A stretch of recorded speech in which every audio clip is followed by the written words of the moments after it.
Welcome to Make a Path Presents. My name is Ronnie Hayes, and today let's talk The Walking Dead issue 150.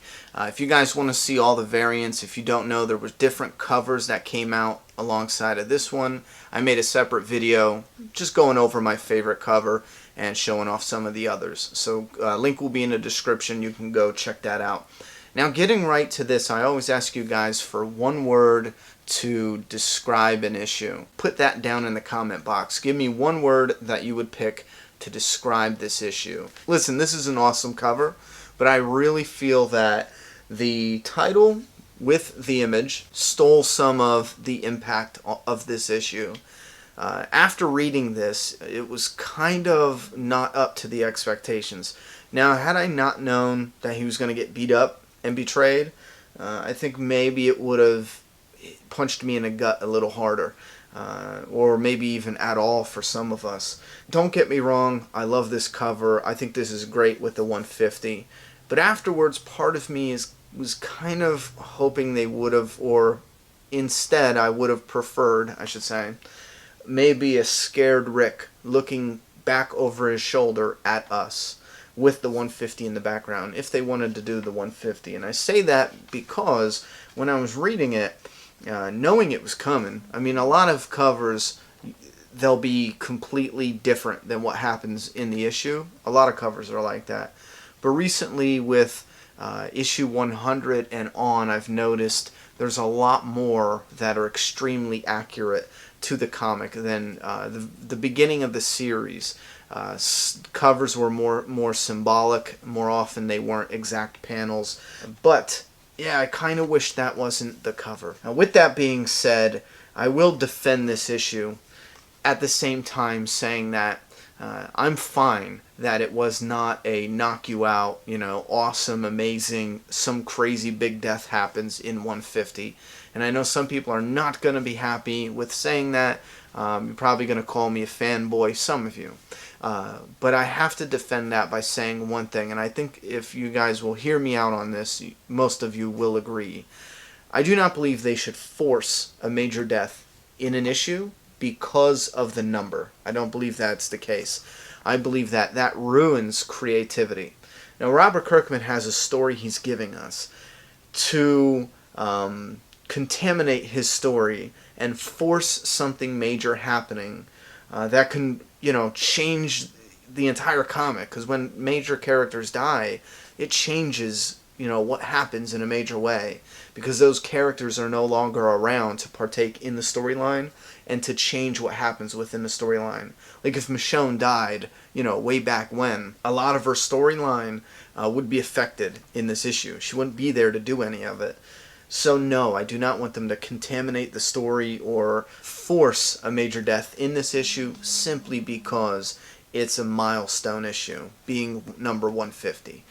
With that being said, that's my biggest defense, because no, this issue does not live up to some amazing hype as far as something crazy doesn't happen. I do believe that there's some serious shit going down, but it is more of the setup. I think a lot of fans were expecting payoff with this issue, and it's a lot of setup. Now, you guys know, those who are familiar with this channel, watch a lot of videos, you know that even with the show, the TV show, I try to give you guys realistic expectations for the episodes. Well, we should have had more realistic expectations for this issue. Now, taking a look at it, I wrote down 2 pages are at the Hilltop, 25 pages are at Alexandria, and 3 pages are at the Sanctuary. Now, if we break this issue down, we know that the 2 pages from the Hilltop pretty much just brings the Carl and Lydia bond closer together. And we also see Andrea, who it looked like, in the comic, it looked like she hesitated. She opened a door, saw them screwing around, shut the door, and then she turned back as if she was going to go back in the room. Maybe say something else. Maybe either, tell them be cautious or protective, you can't get pregnant, da-da-da-da-da. Or maybe just be like, listen, don't do that. What are you doing? What the hell's the matter with you? she decides not to. She's going to just let him go, you know? So I strongly believe those 2 pages at the hilltop was just to focus on the bond growing now between Carl and Lydia. Now that's important because it's going to play later on. We see 2 quick panels, but I think that is very important because think about it. Robert Kirkman said, okay, we're going to go to the hilltop and see what's going on there. So he picks the most important thing, Carl and Lydia growing closer together. Now that'll be important for future videos for predictions. Now the sanctuary was only 3 pages in this issue. And that was important because it was finally Dwight leaving the sanctuary and coming to Alexandria. Now what is he there for exactly? Right off the top of my head, I think he's just going there to tell Rick, like, look, it's official, I left, I can't do this anymore. You're going to have to send a guy up there to become a leader. Now, maybe Rick's speech does something to Dwight, and he's like, no, you know what, whoop-de-whoop, I'm going to go up there.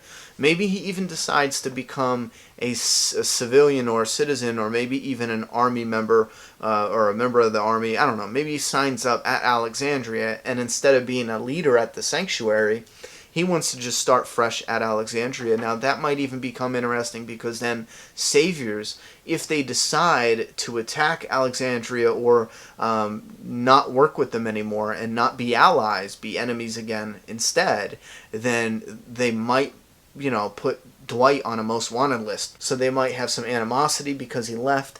They might, you know, hate his guts because he just turned around and left. But yeah, I do think that sets up an interesting possibility for the storyline to go in that direction. And hell, you know, taking out the leader also could set up Negan taking over the Saviors. Now let's get it to the 25 pages of Alexandria. There's something I think is very, very, very important here, and I'm kind of at odds why Kirkman didn't highlight that. Now, I skimmed through the comic when Rick is making his speech 2 or 3 times, because I was hoping I was wrong.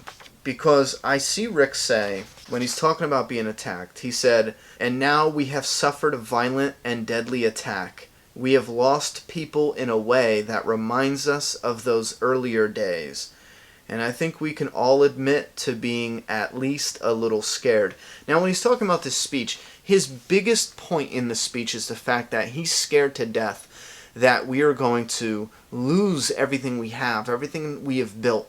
Might not lose our lives. He's not even afraid of dying. He's afraid of going back to living before they came there at Alexandria, before they were civilized, before they were growing crops, you know, before we had more allies than enemies, before we had trading routes, before we had big, you know, working communities in a windmill or whatever, grain mill, whatever the hell, making bread and shit. Before we had all this. That's what he's afraid of. And I kept skimming through because I could have sworn he said, the first time I read it, he said something about the attack reminded him of those days. But now when I'm reading through it again, it looks like he's talking about the Whisperers attack, because he said we have suffered a violent and deadly attack. Now, Rick's attack was violent, but it wasn't deadly. I mean, the other guy died, you know. He could be talking about himself there, but my point, the point I'm jabbering on about, is Rick biting the guy's throat out.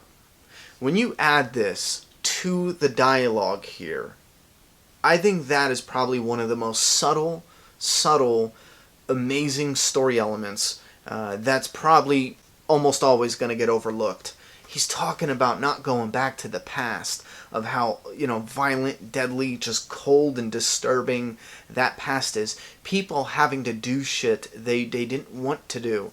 Shit that broke them, you know, having to stretch their moral compass a little bit to do something that's violent, acting out against people, maybe even to save their own lives. And we're talking about, you know, killing, lying, stealing, I mean, whatever it is, all of that shit. Now, it's hard to pinpoint a lot of those because Rick and his people did pretty much stay good people throughout this. But he's talking about there was a point where they were going through so much, it could have broke them. And they would no longer be the good people they are. I mean, they've done bad things, but they're still good people. And even in the show, they highlight how being out there in the wild could break them. It could break them mentally. And they might one day rise out of that situation being the villains. You know what I mean? So in a way, that's what I'm reading out of his fears about going back and living that way. Going back, 60 issues ago, what happened when they were living back in the old days? I don't know if they were robbing them on the road, but the roamers came, tried to rape his son and kill them, rob them. I don't know what their plans were for all of them, but Rick ended up biting out the guy's throat and killing him the same exact way he did in this issue to Tammy's husband. And I think him giving the speech talking about not wanting to go back to those old ways and to that old life, and he actually did something that was just the same as that old life. I just think that mixes so well, and it's absolutely beautiful. And like I said, I could have sworn I heard him talking about that, but he didn't. He's talking about the whispers. Now, if he did and I missed it, put that down in the comment box. But I kind of feel like that was something Robert Kirkman should have touched on. A little disappointed, a little tiny bit, because I thought it fit so beautifully. But maybe that's the point. Maybe the point is it's supposed to be one of those things that is subtle and overlooked, but when brought up later, it makes you appreciate the writing a whole lot more. And that's why I think that is the one thing that stood out to me the most. Now, obviously, there's a lot that's probably going to stand out to you guys. Like I said, I think this is absolutely epic. It's even worse than the time he bit the other guy's throat out, because he latched on. It looked like he, just bit his artery, and he took half his throat off. Yeah, so that was pretty graphic. The final thing I'll talk about is Rick Grimes. I think we're all getting a little frustrated with how weak he is physically. With his injury, I did look up a little bit real quick, and I was under the impression that if he started working out a little bit and kept the knee, warmed up, and he was going for walks and jogs and shit like that, that it would not give him so much pain. It would be more flexible, and he'd be able to walk on it better even without the cane. I might be totally wrong. If you guys know anything about that, let me know. But right now, I'm under the impression that he could heal better somewhat, where he won't need the cane, maybe even put some kind of wrap on it, and he can actually walk and be a little tougher. I am a little frustrated, like I said, that he pretty much got his ass beat, played dead, and waited till the guy got close enough, which it's brains, not brawn. I mean, yeah, after he got his ass beat, obviously, he had to use some brains about what to do next, so he played dead and waited for the right moment, and then he attacked. But I am getting a little frustrated with the weak Rick, and I think to solve this, where if you want to keep him physically limited by his wounds of the old days, if Kirkman wants to do that, I think it would be awesome, and I would totally accept it if they finally brought Magna out from the shadows and put her to use. Put her to use as Rick's substitute body. Now, how the hell would you do this? Shit that Rick would want to do or need to do or whatever, if he's not physically capable of, he would pick his, substitute body. Magna, listen, I need you to ride to the hilltop as fast as you can. Tell so-and-so to do what, to da-da-da-da. Get there and get back. And then he can go handle some other business, set up something else for the military or the army. Magna can ride off. We're following her. She's temperate. She's, I don't know, it's hard to explain. She's carrying out like Rick's storyline. You get what I'm saying? But it's a fresh body. It's even a female. That's pretty cool. I mean, we're all hoping she does something cool, or she's a part of the story in a big way. So we're all rooting for her. But it would be cool to get something like that. And then she comes back from that mission, and he's like, okay, listen, there was something a little creepy in the woods. Someone found some blood. I don't know. I'm just spitballing here. We need to go check that out. Whoop-de-whoop. I got this other thing to do. So get two guys and go out there. So Magna gets two of her people, or maybe someone from the Alexandria community, and then one of her people, and then they go out there and investigate, and then they bring word back to Rick. I'm talking like that. like substitute the physical form for Magna, where Rick is telling her what needs to be done, what they're going to do, and we can follow Magna, and it would be the same thing Rick would be doing if he wasn't injured, or maybe he is too busy as a leader. If you guys hate that idea, I'm not mad at you. I know it's a stretch, but I would really, really, really love to see Magna used in a way that's close to Rick Grimes. Not taking over as leader, but close to it, because, they put a lot of characteristics of Rick, in Magna. And I don't want to believe it's only because she was the one to bring us into the new beginning. I don't want to believe that. I want to believe that they're going to use her in an important role coming up.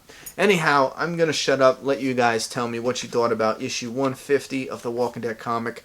I was not disappointed. I got a couple beefs with it. I understand minor nitpicks, I'll tell you this. Minor nitpicks. Again, awesome cover. I feel like it took the gut punch out. If we had no idea, he was going to get beat up if it wasn't on the cover, I think it really would have been, we would have been predicting something, right? Something. But this cover really pushed our predictions to say, oh shit, well, he told Charlie Adler to give me a beat up Rick Grimes, put betrayed. It was just too obvious. It's too obvious. So again, it might be a nitpick, but I'm just saying a little too obvious. I promise you, a lot more comic videos are going to be coming on this channel. I have done a decent amount of comic book videos, but what I'm saying is I want to do more, because I absolutely love the comic. So I'm going to look into what more videos I can do. If you guys have any suggestions, put those down in the comment box, as well as your opinions for issue 150 of The Walking Dead. And go easy on it. We were hyped up because it's a milestone, but again, we don't want them to force an artificial story down our throats just because the number of the issue. Alright guys, thoughts and opinions in the comment box. I'm done talking, so it's your turn. Subscribe now.